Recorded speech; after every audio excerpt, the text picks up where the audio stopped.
So welcome everyone to our Alberta Mentorship Program Community Champion Series session.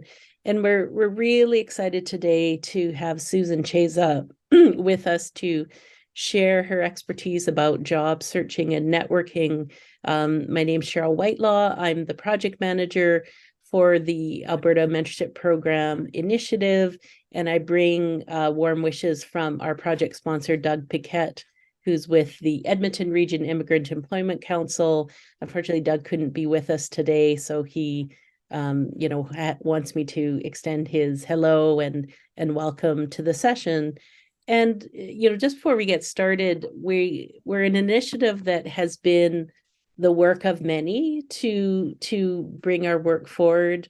And so I, want to share just our website. There's all sorts of free resources related to mentoring programs.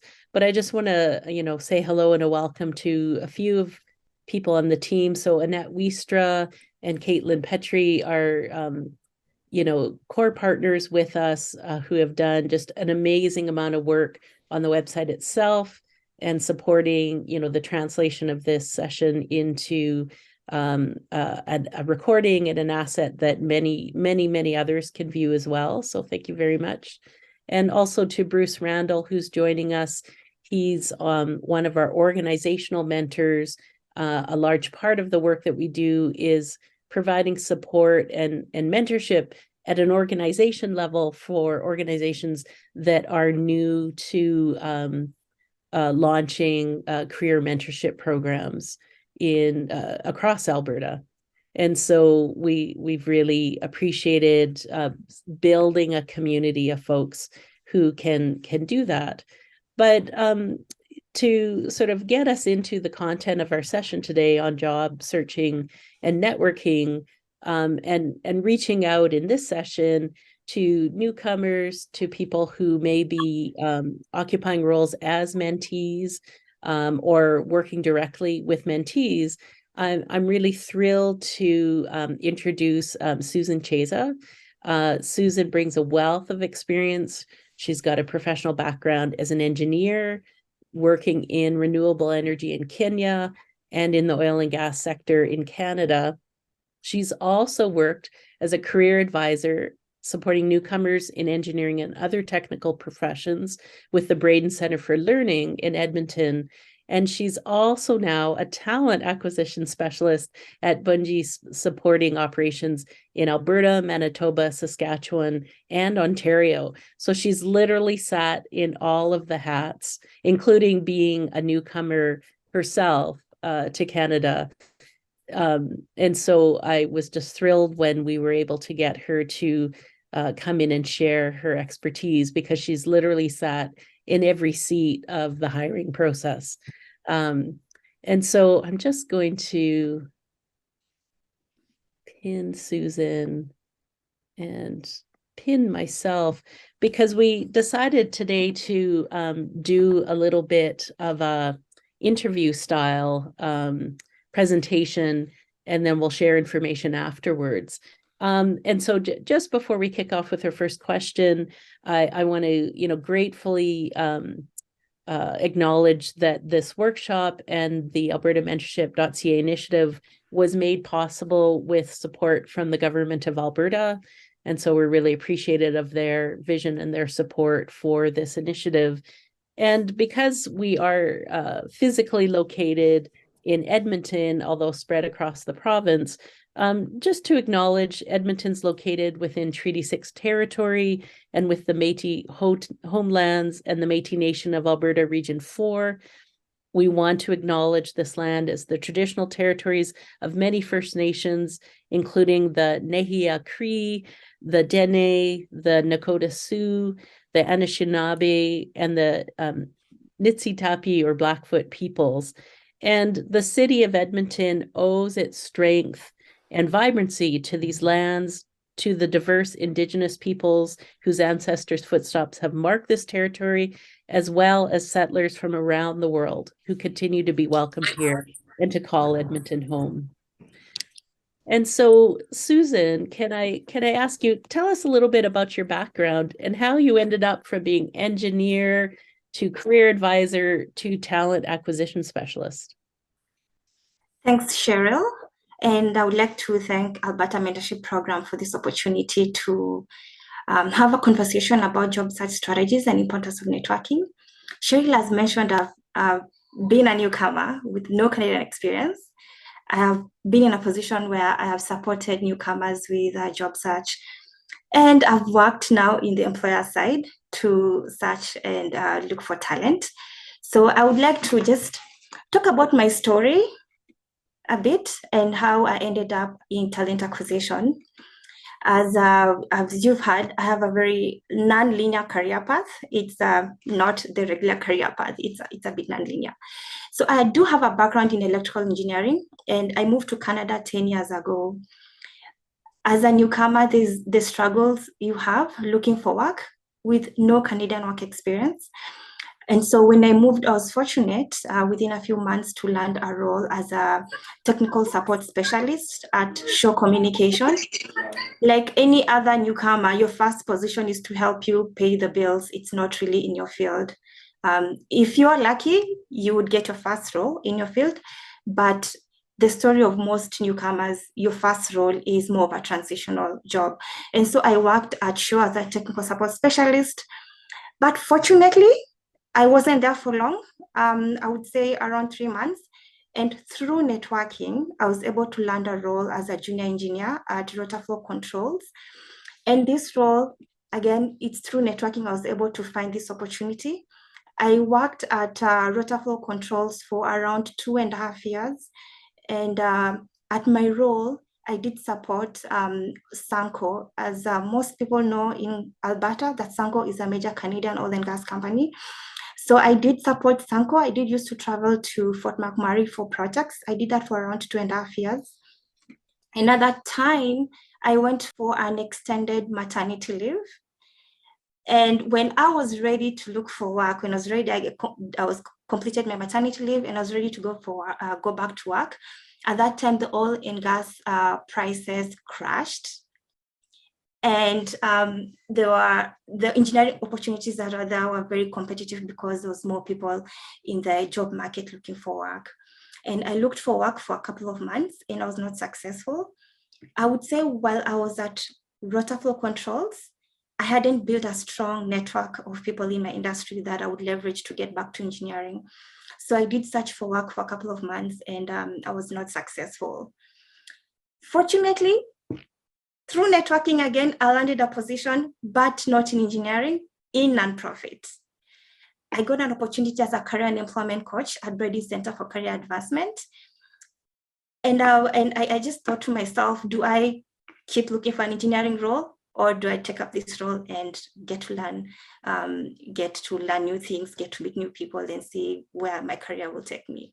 So I took that opportunity as a career and employment coach at Brady, and my focus was supporting newcomers with a background in engineering, architecture, and geoscience. And so I would support them with job search, professional development, and as well as applying for their certification and licenses. And since our clients are predominantly based in Alberta because we are funded by the government of Alberta, I would support my clients to apply for licensure and certification with Alberta regulatory bodies like ASET, APEGA, AAA. So that was my focus. And I realized during the time, I actually enjoy working with people.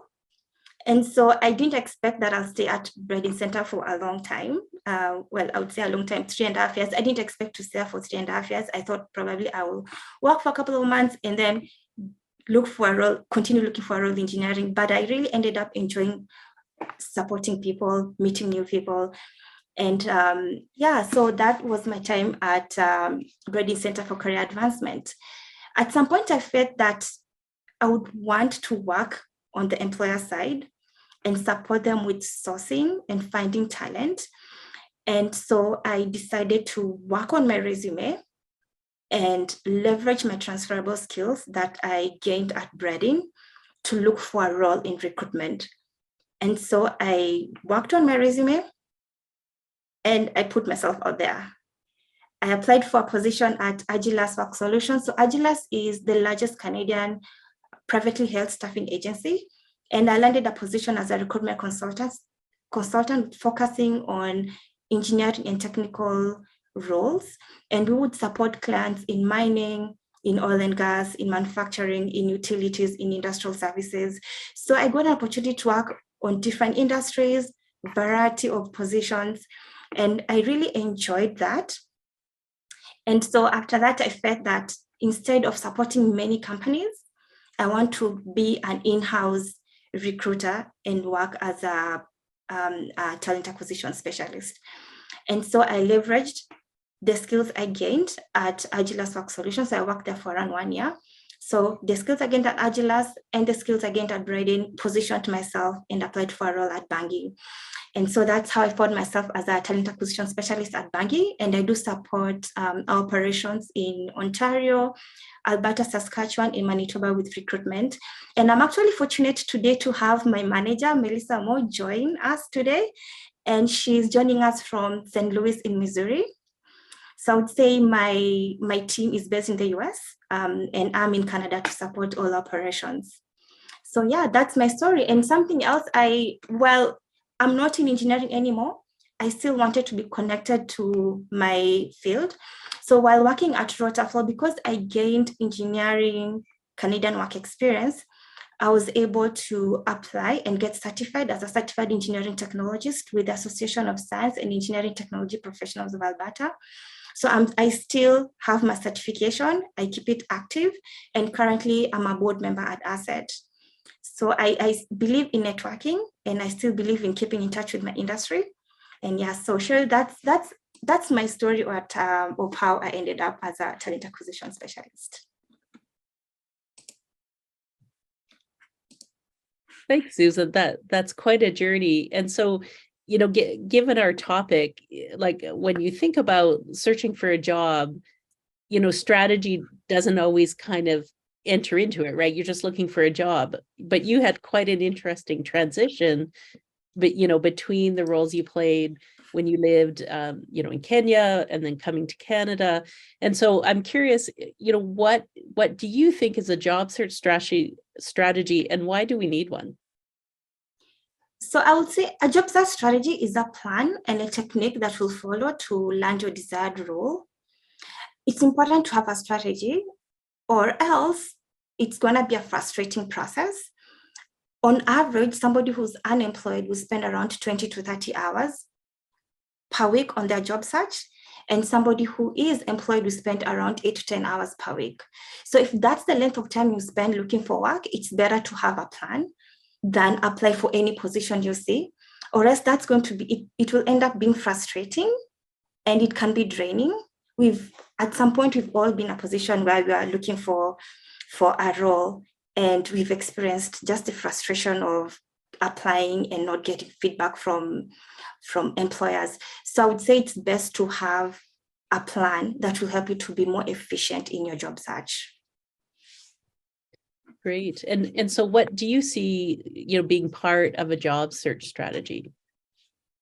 So I would say the first step in having a job search strategy is doing a self-analysis to discover what your core values are, what are your strengths, and what are your weaknesses. The people who do well at their role are the ones who enjoy what they do. So it's best to apply for a role that you're interested in doing. An example of a core value you have, if you are someone who values community, then probably a position that is a remote role and you're an individual contributor might not be a kind of role that fits your personality and your core value. Or if you're somebody who values freedom, so it's best to look for a role where there's flexibility in your schedule, or you want to work remotely. If you're somebody who values community, then you want to look for a role where you'll be engaging with people. Or if you're somebody who loves innovation, then looking for an industry or a type of role where there's innovation and the company is constantly evolving. So I would say it's best to go through core values, analyze what are your top 3 core values, look at your strengths and weaknesses, then have that in check first before starting the job search. The other thing included in a job search strategy, I would say, is listing down positions that match your core values and also match your skills and experience. So for example, if you're a person who has a HR background and you enjoy HR, you enjoy working with people, then listing the type of roles in HR, because companies use different titles when advertising for positions. So if you're in HR, then you look for a role, for example, a HR administrator, a HR analyst, compensation specialist, a HR business partner, or recruitment consultant, a talent acquisition specialist. So just listing down the roles in HR, the type of positions that you're going to target. And after that, after you have those positions, then listing down the industries you want to work in. Then after listing down the industries, you list now around 20 to 30 companies you want to target and now work towards making a strong application.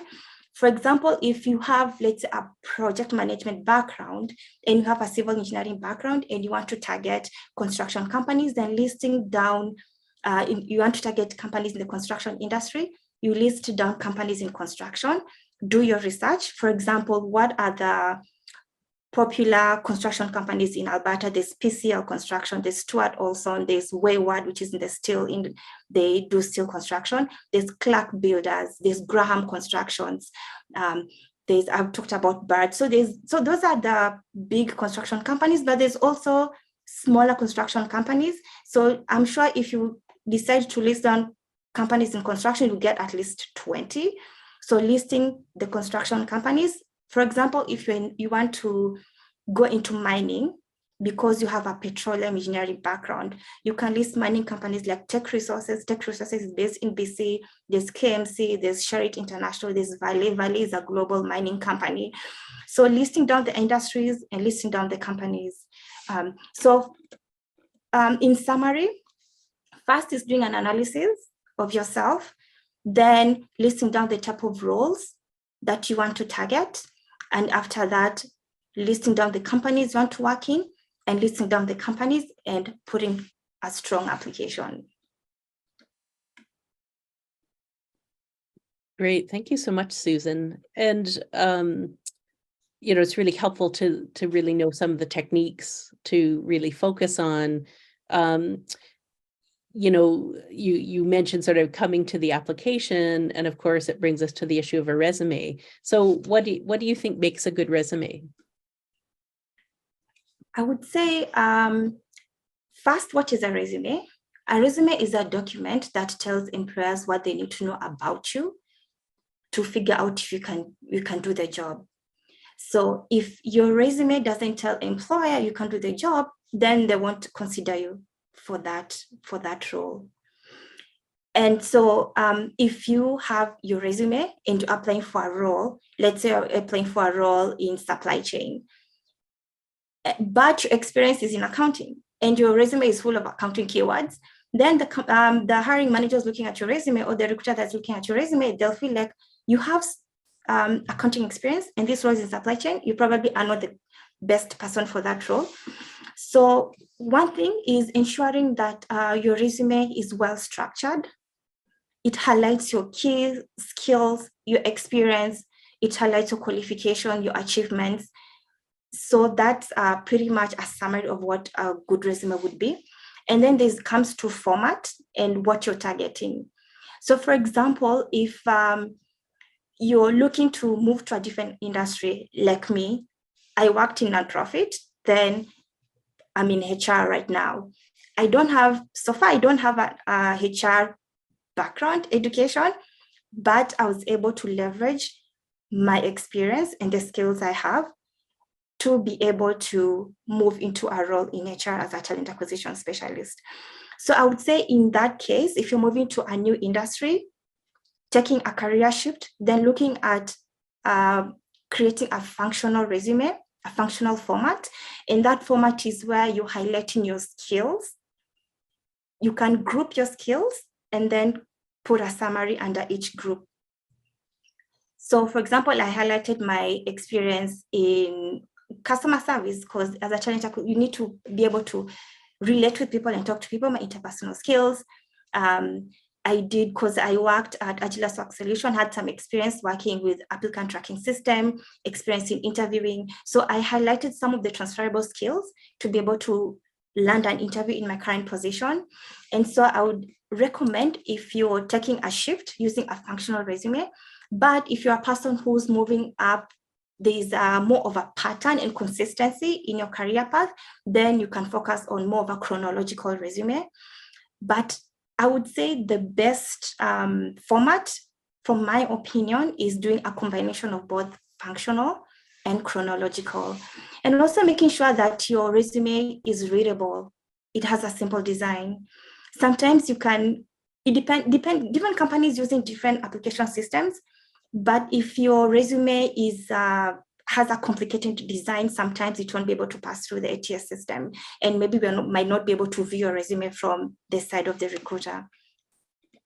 And the other thing is, I would recommend when applying for a role is to customize your resume so that you can make sure you're incorporating keywords for that particular role and the requirements in that role. So if the role requires you to be competent in certain softwares, making sure that you're highlighting that on your resume. If that certain skill sets that are needed, highlighting that in your resume. If it's if the role, let's say it's a supervisory type of role, highlighting your leadership experience on your resume. So making sure that you're customizing your resume, that will help in telling the employers that you're the best person for that role, or that you can do that role. You can be able to do that job. Yeah, how important, is the context of your work experience on a resume? I've heard, and I think I heard something on the radio this morning, a HR person saying that they can in 30 seconds decide if they're going to take a resume to the next step. And I see we've got a few people joining us who are actually outside of Canada and sort of looking at the prospect of finding work in Canada. I know I've had a personal experience where when I was in a hiring managing role, I had someone come after the interview process to say, why didn't I even get an interview? And it was really because of the way they, included their experience, the kind of work they did, the terms they used, for this person, they had background in military. And so none of it made any sense to me in the kind of organizational culture I was working in. And so they were very qualified, but it was impossible for me to kind of decode what their experience was in the way they talked about it. So do you have any advice for, what to include, given that it's a 30-second skim for many in the first pass, about really pointing out and saying, this is the kind, I've supervised people, or I've managed projects, or, to really highlight their experience? Yeah, so I would say the first thing is looking at the job description for the role you're applying for, and looking at what are the skills that are required and what are nice to haves. And also looking at the roles and responsibilities for that job description, and ensuring that you are hitting those points. If you're hitting those points, then as a recruiter or a hiring manager looking at your resume, they would know that you can be able to do that job. So hitting those points. So even though you have a lot of experience, simplifying your resume is important. Instead of sending a resume, let's say, I find people, I've noticed that people who have they have a PhD, they would highlight their thesis, what they've worked on. And sometimes it can be, there's so much content such that if as a recruiter looking at your resume, in a couple of seconds, I'm not able to tell if you can do the job or not. So simplifying your resume, I know people say 2 pages is the best, but you can extend it to 3 pages if you want, but just make sure that you're hitting those points and you're including the required experience on your resume. I would say the first 2/3 of your resume is the important part, because sometimes recruiters won't even go to the last page to confirm if you are a good candidate. So the first 2/3 of your resume is so important. There's your contact information, and then there's a summary highlight of your skills and experience. And you can have a section that just lists down all your core competencies. For example, if you're in IT, and IT people have knowledge in different softwares, so listing down those softwares in top 2/3 of your resume, that really helps in telling the recruiter that you can do the job in helping you get shortlisted for an interview. Great. So I'm really hearing like front load it, make sure everything that's really essential for the job is at the top. And, and this could be a challenge, especially if you have many year, 18, 19, 20 years of experience, wanting to really reflect that experience. But it's really helpful reminder that the person looking at the resume is looking to fill this job, not other jobs. And so to really organize your resume in that way, that's good advice. And sort of sometimes I think when we want to really share everything we can do, we can kind of forget to be that focused in the resume. So resume is really important. What are the other kinds of things you think you need to work on to be successful in landing a job? And, especially, I mean, the number of shifts you made from engineering to career advisor, like you kind of had to reinvent yourself there. So what else went into your job search strategy? I would say it's working on your interviewing skills. You can have a good resume, but if you don't have good interviewing skills, then you won't land the role that you're applying for.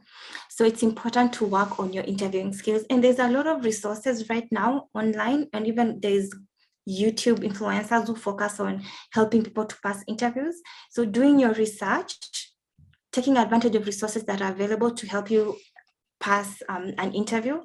And the first thing in preparing for an interview is to learn about the company. For example, for me, I work for Bunge, and Bunge it's a global company, huge company, but not a lot of people know about it in Canada. So when I interview candidates who've done their research, they've done research about Bunge, they know what facilities are there in Canada, what cities Bunge has facilities in Canada, I get impressed. So it's important to make sure that you're learning about the company before you go to an interview. And the other thing is to read through and understand the job description to know what the requirements are for the position and what the expectations are. And the other thing is to practice interview questions and learn how to answer behavioral interview questions. And there's information online on how to answer behavioral interview questions using the STAR technique. So the STAR technique, S stands for situation, T stands for task, A stands for action, and R stands for result.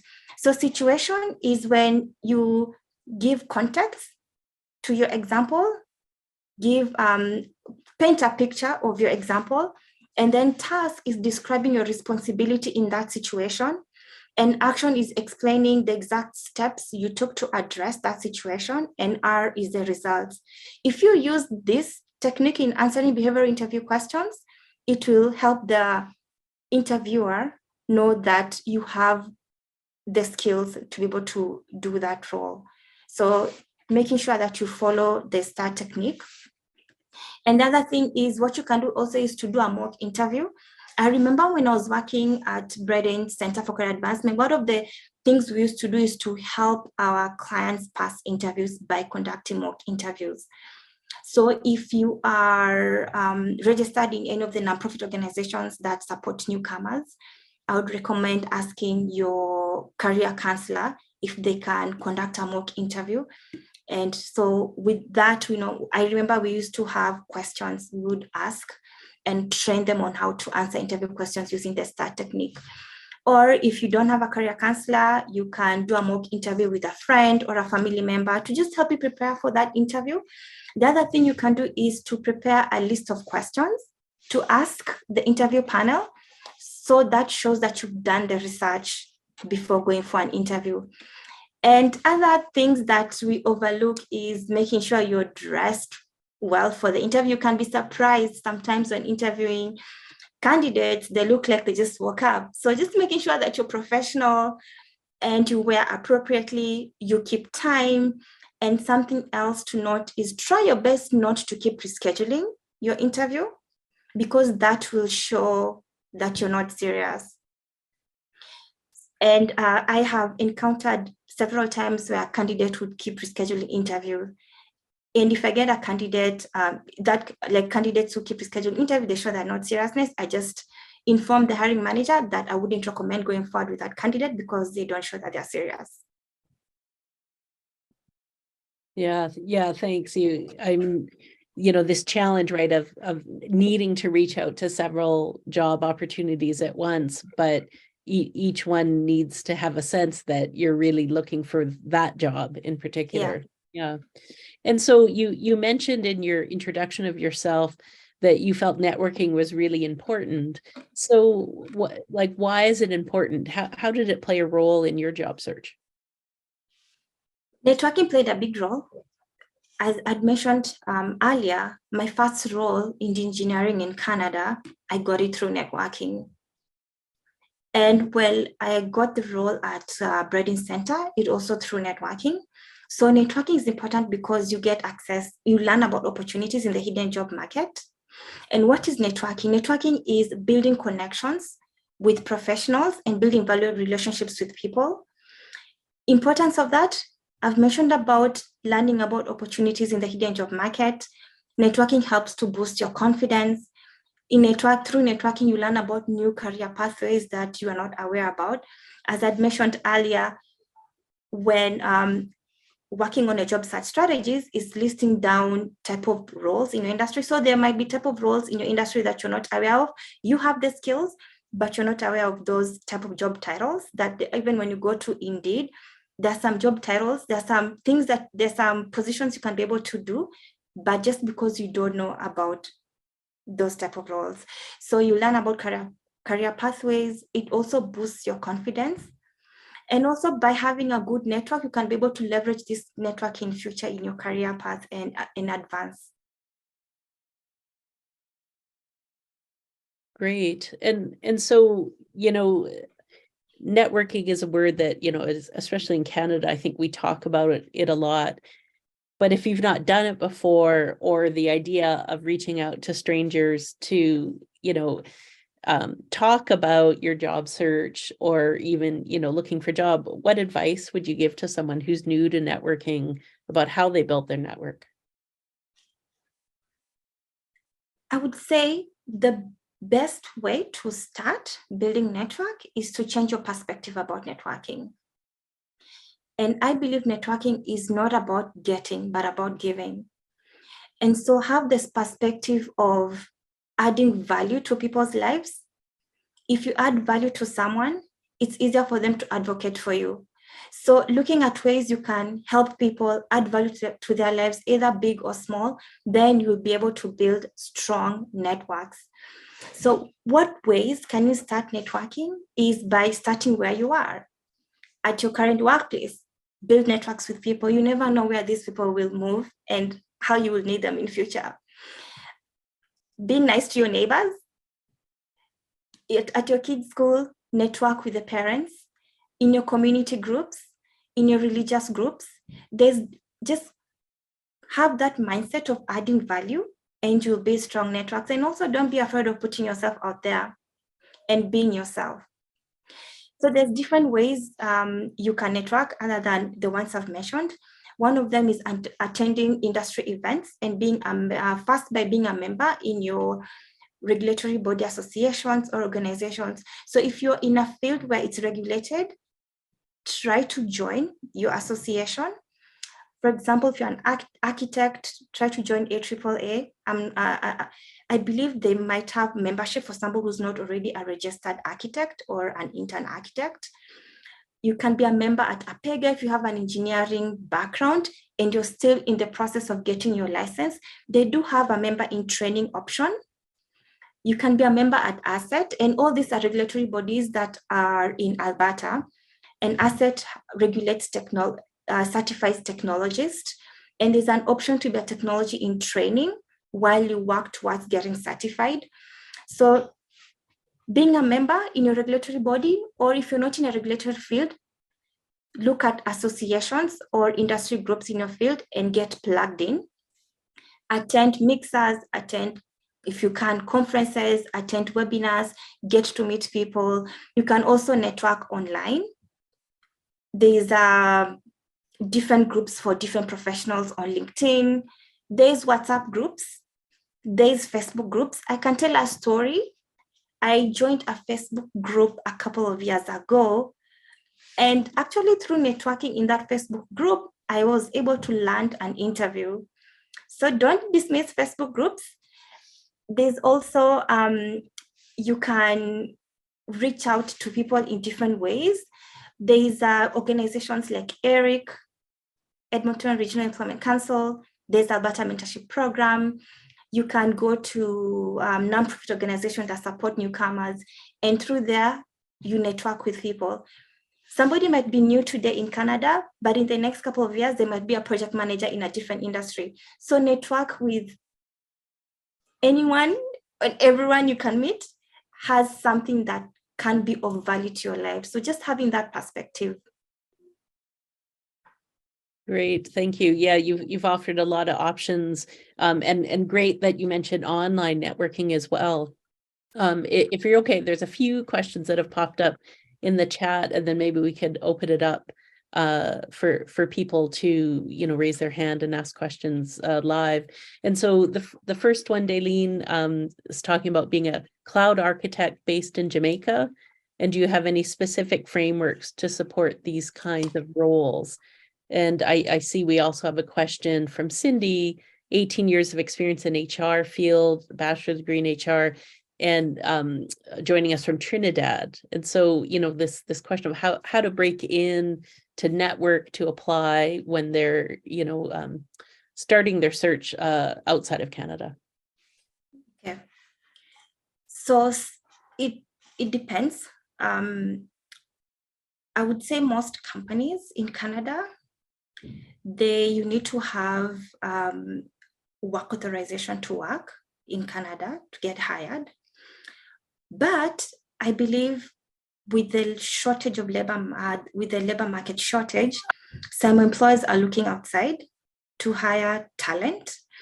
You can network. I know there is an organization called Tech Talent Canada, and they normally do hold virtual career fairs. And I did attend one of the virtual career fairs, and I will be able to see like people joining the Tech Talent Canada virtual career fair from all over the world, and they would connect with the employers and the recruiters there. So because tech is like for example, like software engineers, there's a lot of need for software engineers, and there are some companies who look outside to recruit for software engineers and other professionals in the IT industry. And I'm aware of one that's called Van Hack, if I'm not wrong. And Van Hack, they do hire tech talent from outside Canada, and they're able to get people to move into Canada to work, and they get that work authorization. So you can connect online, connect with recruiters, connect with agency recruiters. Probably some agencies are able to hire talent from outside. So looking at what agencies are there in Canada that focus on your particular industry, in your particular field, and get connected with them. But I can't really speak much about being able to land a role while outside, but you can still do that by connecting with people and networking. Okay, great. Thanks, Susan. Yeah, there's a couple more here, and then I'll literally sort of shift our frame so we can, go back to the gallery view. Mara is asking, is the cover letter necessary for job application? Well, there are people who have different perspectives about cover letters. What's important is your resume. Have a very good resume, and you can have a cover letter to support your resume when applying for a role. But just make sure you have a good cover letter, and you can work on your resume kind of to have a summary as why you're applying for the role. But I would say I can still shortlist candidates for a role even though they don't have a cover letter. But let's just make sure that your cover letter is solid and have a resume to just support it. And so I'm curious, just to follow up on her question. What I have heard advice is to do the work to customize your resume to each job, rather than sending a sort of blanket resume out. Is that partly why the cover letter is a little less important, because the expectation to see that 2 to 3 page resume that's really targeted? Also, look at when applying for a role, look at the job ad. Some companies say cover letter must be included. So if a cover letter is included in that job advertising, then ensuring that you have your cover letter. But if a cover letter is listed as optional, focus on having a strong resume. You are applying for several positions. So customizing your cover letter plus your resume for each position you're applying to can be draining and can be tiring, I would say. So if a cover letter is not mandatory, just focus on putting in a strong resume. But if it's a part of the application, it's a requirement, then you can work on it. If you have time in your hands, then you can submit both. Okay. Great, thanks, Susan. So Crystal has a question. Do you recommend any specific type of the kind of self-analysis that you talked about in job search, that you could recommend that a mentor could use to help their mentees? Well, I don't have one that jumps the top of my head, but Cheryl, at the end of this session, she'll let you know how you can get in touch with me, and I can send you some resources. Okay, great. Yeah, thanks very much, Susan. Just before we go to the next question, we will be sharing out the recording from this session. And as part of that, Susan generously offered to include her email, because she's really passionate about helping people with their job search and sort of their career transition questions here. So thank you so much for that offer, Susan. So Tim's got a question. So he's from Kenya, South Africa, has a postgrad degree in project management and a BCom degree, holding a PSM certification as well, and studying towards cybersecurity. And so, the question again about any networks that, would help, or that, that he could start in terms of that job search from outside of Canada. Okay, so because you have, you said you have a cybersecurity qualification. So what kind of role are you looking for? You have a BCom and a project management background. Yeah, and Tim, if you'd like, you feel free to unmute, and you can chat live. Hi, Susan. Good evening or good afternoon. How are you? I'm good. How are you? I'm okay. No, the cybersecurity, I'm currently starting towards it. So I'll only be done with the coursework in April. Then I have to look for a co-op till August this year. So the only thing that I have is the professional Scrum Master 1, the BCom and the project management, and some years experience in Kenya. I did some training. Then I was in South Africa, worked with Standard Bank of South Africa. So I've or rather I've been involved in different roles, like in banking sector in South Africa, and a bit of the logistic management and project management too while in South Africa. So I'm looking for something in project management, because I think that's more of a passion that I have than anything else. Because for cybersecurity, obviously I don't have any experience so far. I'm still learning the trade. So, if I'm to get something, it has to be an entry level to really learn. But I was looking at marrying the project management, because you have, how can I put it, projects in technology. So I think it can still help me in cybersecurity if I don't want to be in the technical part, maybe, Yeah. Okay. So you're looking for a role in Canada, is that question? Yes. In cybersecurity? Okay. No, in project management. Project management. Yeah. So one resource I would share is looking at Job Bank Canada. And Job Bank Canada, there's roles that are listed there from different employers across the country. When you look at each position, you can be able to tell what the employer is looking for, and if the employer can sponsor you. So looking at Job Bank Canada, and also look at a resource called Sask Jobs.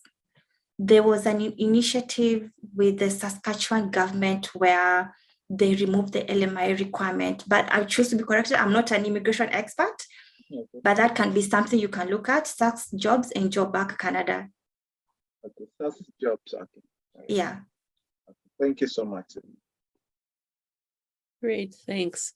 Bruce, I see you've opened up your camera. Did you have something you wanted to contribute or to respond? Just to say fantastic. This is the kind of thing that I think that Doug and I and Cheryl, you've been talking about for at least a decade to 15 years or so, but this idea of transferable skills, and it's so important. And we've even spoken with IRCC about being able to somehow talk to people who are not yet in Canada about transferable skills. Unfortunately, it doesn't quite jive up with the express entry conversation. And so often folks somehow don't, I think, get the true range of what transferable skills can be all about. And Cheryl, as you and I know, and everybody else who has had careers in Canada, Canada is a land of transferable skills. I don't know, outside of my engineering buddies, not to say that they're unimaginative in their career choices. However, very few people that I know are actually doing the stuff that they were so-called trained to do.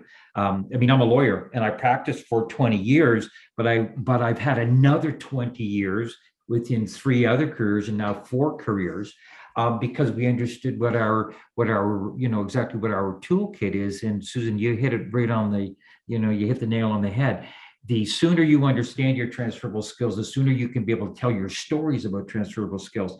And the beautiful thing about that is that you're not making anything up, nor are you having to go back to school, except maybe to get a micro credential, meaning that we all cruise through life with this transferable skills toolkit.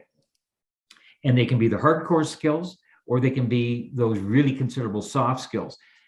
And I don't like using the word soft because I don't think there's anything soft about them. Leadership, curiosity, and those sorts of things. But I love this conversation because it's exactly the kind of conversation that I think we have been needing in Canada in particular, a real focus on being able to bob and weave and shift your way through life, knowing that between what Creator gave you, what your parents helped you develop, and what you picked up along the way through training, skills, and peers, really the world is your oyster, and sort of be able to sort of figure it out. The trick, as Susan said, in being able to talk to recruiters about what that looks like, and the more conversations you have, the more comfortable you are at being able to fit your resume to the job profile. And you change that as you go along. And then you feel comfortable in the conversation as well. I think I could probably apply for jobs that I've never even thought of doing if I'm given enough time to really understand, oh, I have done that. It just looked different, but I have done it, right? And Susan, to your point, the other added nuance with our newcomer clients is you've done it in another culture. That's an advantage. You have the advantage of being able to have seen project management from, let's say, a Peruvian perspective, which you can translate into the Western perspective here. And now you're a doubly valuable employee because you have seen it from a multiple number of perspectives. So yeah, I could go on talking forever. So that's about it. But thank you very much, Susan. And thanks for setting this up, Cheryl. Oh, you bet. Yeah, Susan, did you have a response at all to that, or? Yeah, I love the point Bruce made that Canada is a land of transferable skills. Honestly, if you have the transferable skills, you can move in a different industry. If there's no requirement to be regulated, because I can't say I want to be a doctor tomorrow and be a doctor, right? But if you have the transferable skills for a particular role, then leverage those skills, hit those points on your cover letter, use that functional resume I talked about, and keep trying. You never know. Somebody will give you a chance. I believe everyone has something of value that can give to an employer. So leverage those transferable skills to land a role in your industry in the industry that you're targeting. No, great. Thanks, Susan. You know, we have a few more minutes for questions if people do, but as we're sort of, you know, letting people think about that, do you have any last word of advice you would give to mentors or mentees or newcomers who maybe are thinking about, you know, getting into a mentoring relationship around job search and networking? I would, the word of advice I would give, it's simple. Don't be afraid of being told no. As simple as that. If you're told no when applying for a role, move on and look for a different role. There's a lot of employers that are looking for people like you. So keep trying. When networking and you try to network with somebody and they tell you no, move on to the next person.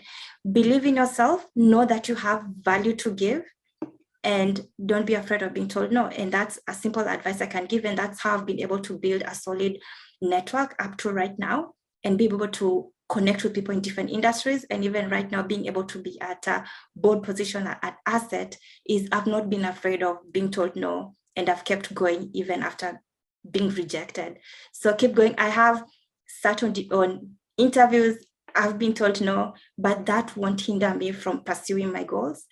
So keep at what you're doing, keep applying, and don't get discouraged. It can be hard to find a role in Canada as a newcomer, but we are in a land where people are more open and employers can be open to experience that you bring from outside Canada. I would say in my role as a talent acquisition specialist, I do see resumes of newcomers who have no Canadian experience, but I've seen really good resumes. I've seen people who I know they can do their job just because of how they've positioned themselves and how they worked on their resumes and afforded their resumes to the employers. While working, for the resumes to the hiring managers in my organization. And while working at Agilus Work Solutions, I have seen where we've been able to place newcomers at really good positions because they come with valuable experience from their home country. So don't be afraid. People are going to give you opportunities if you keep pushing. Yeah, that's great advice, Susan. And yeah, I echo Crystal's comment, you know, as she's in, you know, one of our newer mentoring program coordinators in the province, to really, you know, have that message of the, you know, really own the value you bring, to look at, you know, the job search process is one where you are actually creating and bringing value. It's so easy for it to feel like a scarcity kind of thing. I need a job. I want a job. I don't have a job. And to focus on the gap rather than, you know, all of the things that you're bringing to the right employer, to the right job opportunity. Yeah, Abdoulaye, did you have a comment you wanted to share? I see you've popped on. Very important thing have been said. I think, yeah, this is a great opportunity. I would share with people I know or also myself, because it's a very great experience from Susan, moving from that engineering to recruiting. But yes, I see the value on this, how she was able to utilize her transferable skills, because that was a question. Luckily, I did not shoot or send, but she answered it. I was patient, but it was answered at the end. Thank you very much. It was a great opportunity getting this information from Susan. Thank you for inviting me as well, Sharon. Yeah, great. Thank you so much for attending. Nicholas, yeah, please. Good afternoon, everyone. I have a question. Is it that there is a mentorship program for persons outside of Canada seeking to gain a work permit to actually work in Canada, persons who are professional maybe persons in IT and such fields and such alike, you know. Mhm. To my knowledge, and Bruce, please chime in here because I know you were plugged into the national network around career mentorship. To my knowledge, there is not currently a mentorship program for people who are not already in Canada. It's a great idea though, and I think there's been conversations in the kind of immigrant service space about how to do this better, like how to engage, Now there at the are point that you're at. so yeah, Cheryl, there are some pre-arrival mentoring programs. Okay, great. So so there's several that are on the go. And the best way is to connect with a group like, what's the group in Nova Scotia? ISINS, which is the the Immigrant Serving Agency of Nova Scotia. You might be able to dig up that link. Okay. They run a program across Canada called SOPA, S-O-P-A, and it can be accessed by by professionals who are not yet in Canada but on their way to Canada. There's also a program called run out of JVS in Ontario, and it is also a pre-arrival program. I think both of those programs, last time I checked, both of those programs require you to either have your permanent residency or to have your permanent residency in waiting, that you're about to get it and then you come to Canada. I don't know if that is valid or if those are open and eligible for work permit folks. I don't know enough about the work permit world to know if there are mentoring programs, because I think the theory is that you've either got a job lined up or those sorts of things. But certainly worth checking out. So the main immigrant serving agency out of Halifax in Nova Scotia, they run a program called SOPA, which is across Canada. In Alberta, they connect with CCIS in Calgary, and CCIS connects with CRIAC to do it.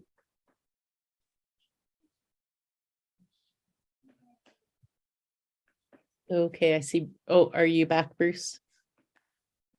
Oh, I see he's frozen. So I've looked up the links as he's talked about it for both of these organizations. So that's available to you in the chat.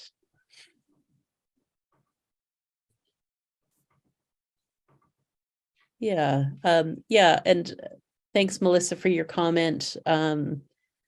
This idea of like building your career can include different experience and different focus. Okay, Bruce. Yeah, now you're the little freeze that was happening. I have found the links for both of those organizations, so they're in the chat for folks. Yeah. Awesome. Thank you. Yeah. So yeah, Nicholas, thank you very much. Abdoulaye, please. Quick question, please. Can we, Susan, it is possible to get to your contacts? Absolutely. Cheryl will share my contact. Please, thank you. Okay, Yeah. sorry, but I need to go. Okay.